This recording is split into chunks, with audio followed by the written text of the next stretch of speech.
welcome back. Today we're going to dive into the idea of being a low maintenance woman and why in reality I believe none of us truly are. We've just convinced ourselves and everyone around us that we are. And we do this out of fear and limiting beliefs and a deep desire to just be easier to love. But the truth is, shrinking our needs doesn't make us more lovable, just makes us more disconnected from ourselves.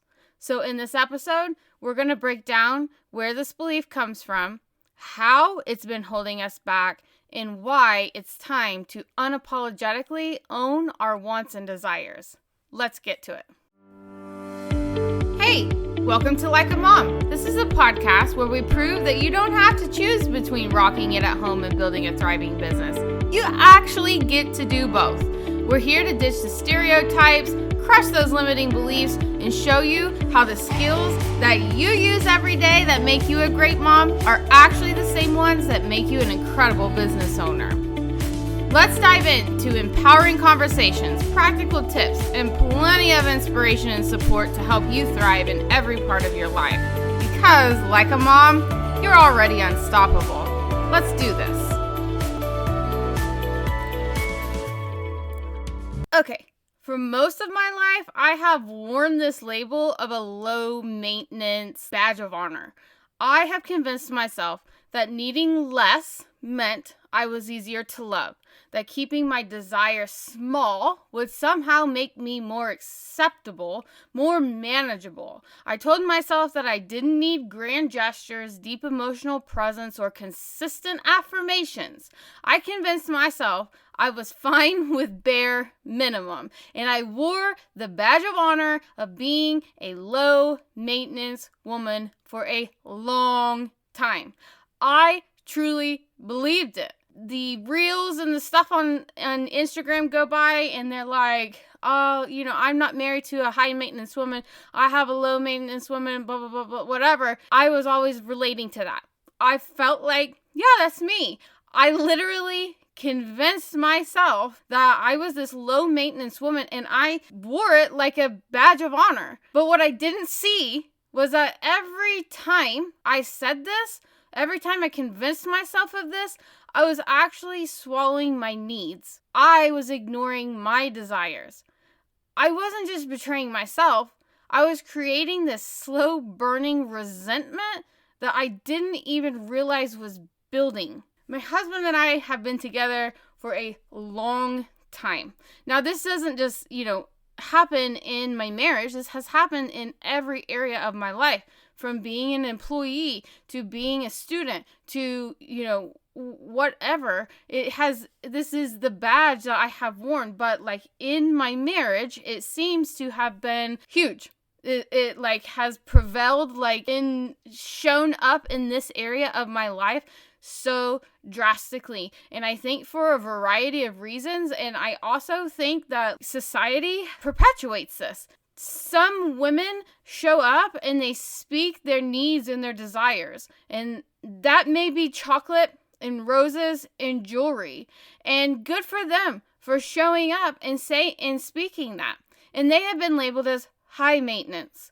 And then other women who aren't into chocolates, jewelry, or what's the other one? Roses, whatever.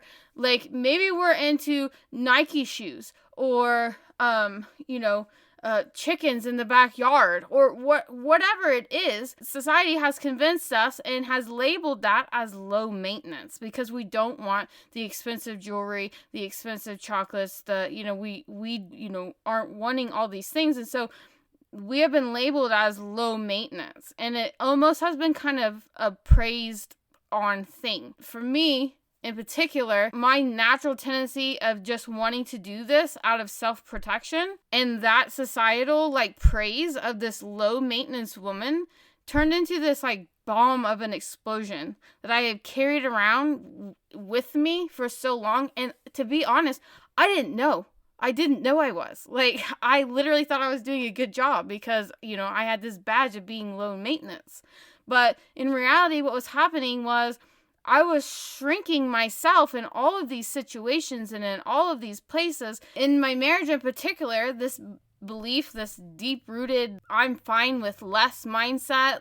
Don't spend money on me. Like, oh, that's a waste. That's a frivolous. Oh, why would you get me flowers? They literally are just going to die. Why would you cut flowers to give me flowers? Because they're gonna die. Like, you should just leave them where they are so that they can live and be vibrant. Don't get me the flowers. This became the foundation of my dynamic in my marriage in particular.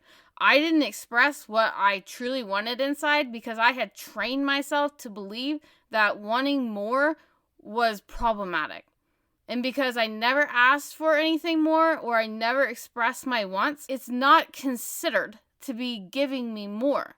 At first, this felt safe and simple and easy. But underneath, as like the years have gone on, and like we've been married for a long time. We've been together for almost 18 years. So this is nothing that has just shifted and, changed quickly. As time has gone on and I started growing my self-worth and I started healing all of my wounds of abandonment and loss that I have experienced throughout all of my life, I began to see myself totally different.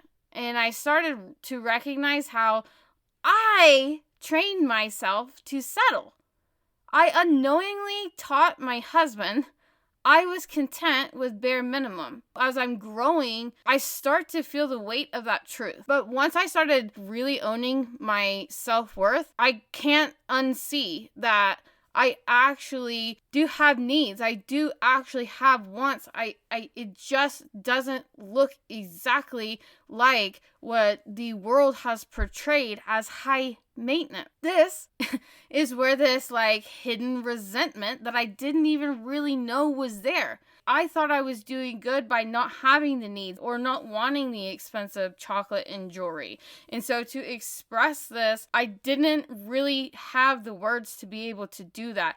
We had a conversation that was pivotal to me. It was like very clear to me at Christmas time. And like in the conversation, my husband said, well, I don't care. I don't need anything. I don't want anything. I don't really care if somebody gave me something for Christmas.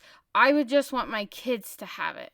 And when he said that, I was like, And I said to him, no, I kind of disagree because yes, I want my kids to have. Yes, I want them to have, everything. But at the same time, like, why do I have to discredit me having for the sake of them having? Why can't we both have? Like, why would I think in my mind, I don't want anything. I don't need anything. The only need I have is for them to have, whatever. And that's how I had lived. That's how I had lived, like, for years, was discrediting my wants and my needs. Like, I understand there's times and there's circumstances and situations where, like, the finances can't necessarily provide everybody's wants and needs all the time. And sometimes, like, you do sacrifice. Sometimes you don't get whatever. But I don't think that means that you have to carry the narrative of you don't want or need. I think it's okay for you to say, I want my kids to have a great Christmas and I know the finances aren't there, but what I really would want for me and what I know that I'm deserving of for me is, I think that you have to acknowledge that, because like when you suppress your needs for too long, they don't just go away. They just build up and they just turn into like unspoken frustrations and quiet disappointments and into a slow growing resentment that you don't even realize is actually there until it starts pouring over and out into everything. As I started self-healing and working through like my loss and abandonment and my self-worth, I started stepping into my personal power. And I realized I wasn't actually okay with how things had been. And suddenly, things that never bothered me, things that I trained myself to overlook, started to kind of feel unbearable. And I asked the questions that I had never asked before of, why was I okay with my husband not getting me, Valentine's, or doing less because I didn't want or need? Why did I accept this dynamic where my needs are always secondary? Why do I allow myself to be so easy to love at the cost of my own fulfillment? Easy to love at the cost of my own fulfillment. That has been my underlying thing, is being easy to love. The more I question, the more frustrated I got. Not just with him, but for myself. Like, the more I question, the more I kept asking myself, why did this happen? Why is it like this? Why am I the unlucky one? Why, yada, yada, yada. But the truth is, he had only been meeting the standard that I set, the standard that I created by pretending that I needed less, that I was low maintenance. As I started asking these questions and I started realizing, no, I actually have wants and needs, and he has just been operating out of this standard that I trained him. I taught him, this is how you're gonna treat me, and that's how he treats me. And so as I have shifted and started changing the way that I feel, or recognizing. I'm not changing, I'm recognizing and owning the truth of what I'm deserving of and what I actually have. As I change that, it's gonna change the dynamic between us, because he's operated out of this operating system that I taught him to operate out of, and that he's done. And now I'm over here throwing a whole kink in the water hose and saying, no, actually, we're going to water it a different way now, of which he was clueless about. And so at this point in your marriage or your relationships or your business or whatever it is, when you start recognizing you've been operating out of an unworthiness place, you've done this lack and scarcity and denied yourself of these things, when you start recognizing that and then you start trying to change it and try to address and try to acknowledge and speak your wants and desires, conflict is bound to arise. Uncomfortable conversations are bound to start showing up. And the easiest thing you can do is to not resist the change. As you're growing and as you're self-healing and as you're recognizing, I've been walking around saying I'm a low maintenance woman based off of this stereotype of not, needing these certain things, and completely and wholly as a self-protection mechanism, because I have suffered loss and abandonment from the people in my life that were never have supposed to have left me. I developed this strategy of being easygoing, easy to love, not needing to, not demanding, not just really easy, just low maintenance. I developed this strategy because along the way, I have told myself, if I'm easy to love, if I don't demand, if I do more for others than I ask them to do for me, then I will hopefully guard and protect myself from feeling the loss and abandonment like I did. I don't ever want to feel that again. And so if I just become easier to love, then they won't leave.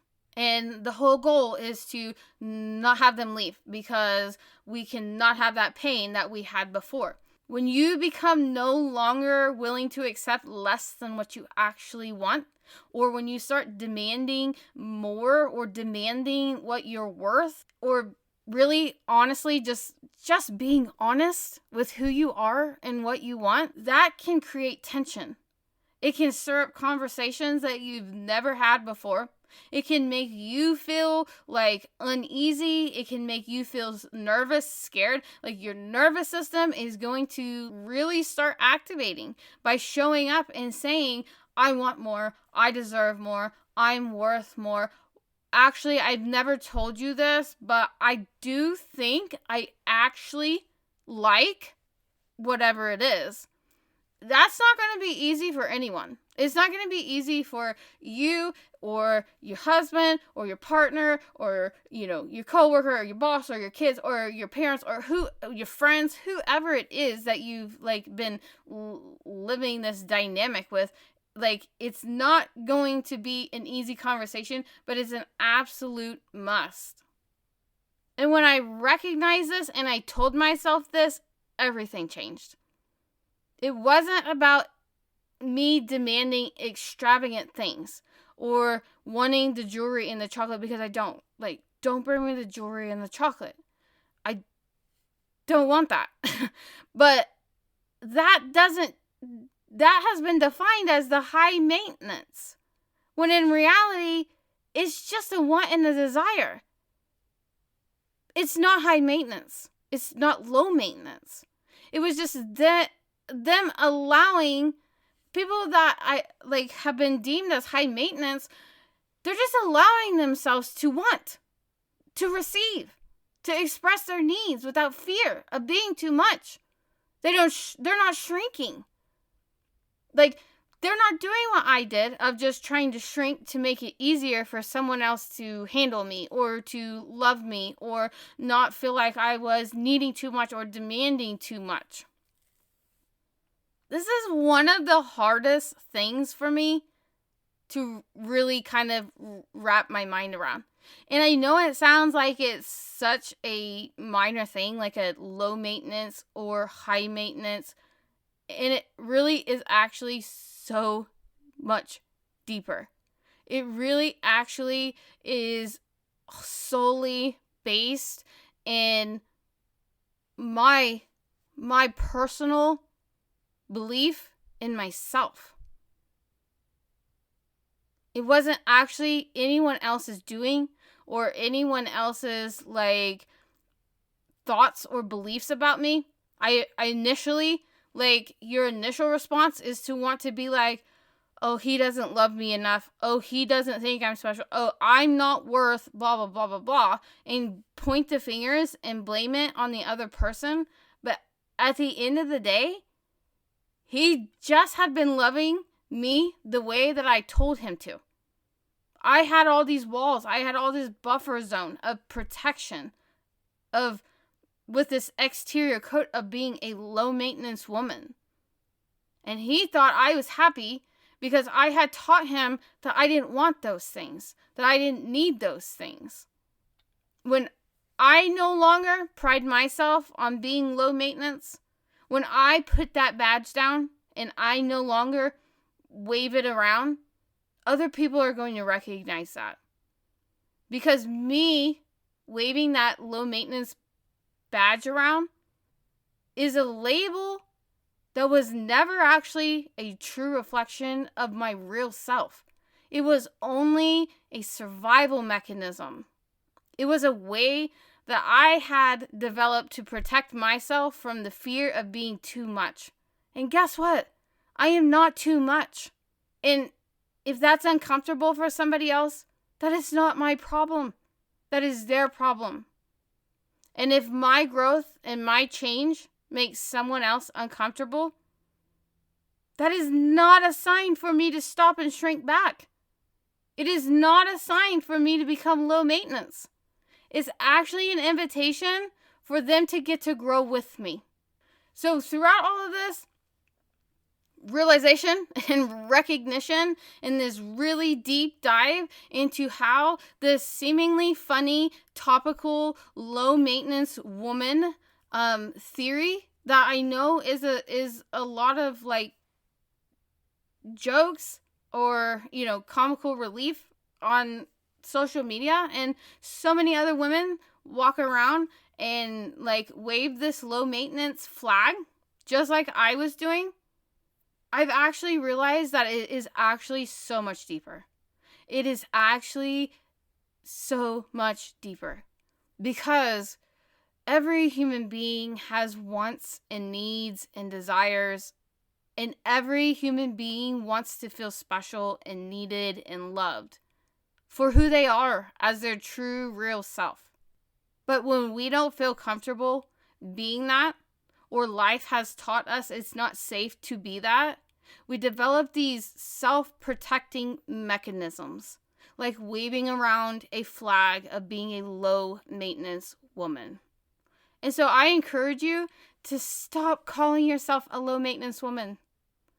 Like, Stop saying you need nothing and you want nothing. And I encourage you to start saying what you want, saying what your desires are, saying that you have needs, saying that you're deserving of saying that you're deserving of having wants and needs. If you can start with your deserving of having wants and needs, then you can start identifying what your wants and needs are.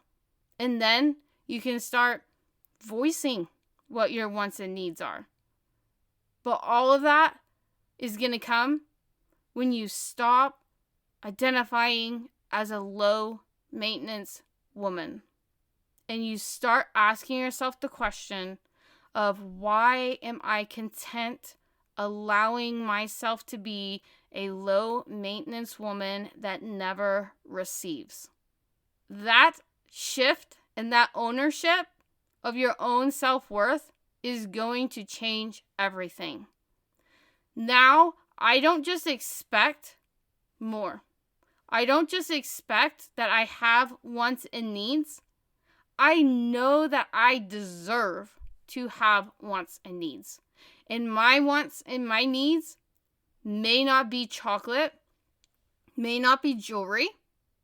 It may be sourdough bread, baking stuff, and Nike shoes. But I have wants and needs.